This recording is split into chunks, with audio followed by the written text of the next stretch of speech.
আমাদের হাওড়া শহরের জগাছার দুর্গাবাড়িতে চৈত্র মাসে মা পার্বতী এবং ভোলে মহেশ্বরের পুজো হয়।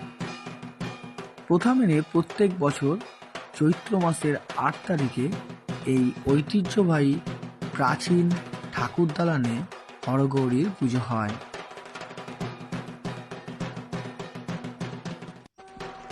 চৈত্র মাসের ৮ তারিখে এই মন্দিরে হরগৌরীর যে মূর্তি রয়েছে তা প্রতিষ্ঠা করা হয়।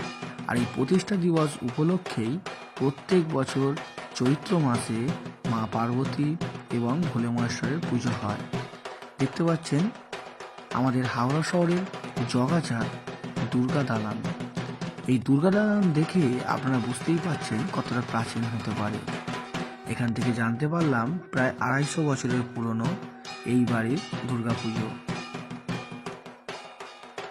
দুর্গাপুজোর সময় যেরকম দুর্গাপুজো হয় সেরকমই চৈত্র মাসের ৮ তারিখে মা পার্বতী এবং ভোলে মহেশ্বরের প্রথা মেনে পুজো হয়। তারই একটি মুহূর্ত আজকে আপনার সামনে তুলে ধরলাম। আর বাড়ির যারা বর্তমান সদস্য এবং সদস্যা রয়েছেন তারা প্রত্যেকেই এই পুজোতে অংশগ্রহণ করেন। দেখতে পাচ্ছেন ঠাকুর দালানের একদিকে বাড়ির যারা মহিলা সদস্যা রয়েছেন তারা ঠাকুরের ভোগ তৈরিতে ব্যস্ত, আর এখানে পুরোহিত মশাই পুজো করছেন। আর এই হলো মণ্ডপের দেওয়াল বা ঠাকুর দালানের দেওয়াল। দেখুন অসাধারণ সুন্দর কাজ আর আলোকমালায় সাজানো। দেয়ালের প্রত্যেকটি যে ছবি রয়েছে সেই ছবিতে মালা পরিয়ে দেওয়া হয়েছে পুজো উপলক্ষে। এখানে দেখতে পাচ্ছেন গেটের সামনে দ্বারঘট এবং আম পল্লব দিয়ে সাজানো হয়েছে। আর এই হলো ঐতিহ্যবাহী প্রাচীন আমাদের হাওড়া শহরের হর পার্বতীর যুগল মূর্তি আপনারা দর্শন করছেন এবং সামনে রয়েছেন গোপাল সোনা।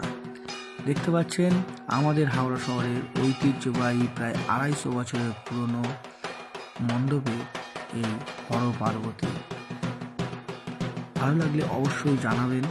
আর যদি কেউ এই ঠাকুর দালানে যেতে চান তাহলে আপনারা রামরাজাতলা স্টেশন থেকে টোটো করে জগাছা দুর্গাবাড়ি বললেই চলে আসতে পারবেন।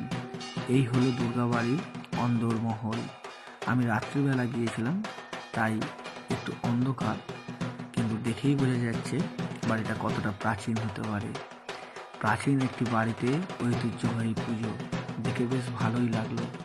আপনারাও যদি উপভোগ করতে চান চলে আসতেই পারেন আমাদের হাওড়া শহরের এই ২৫০ বছরের পুরনো বাড়িতে। দেখা হবে নতুন কোনো জায়গায় নতুন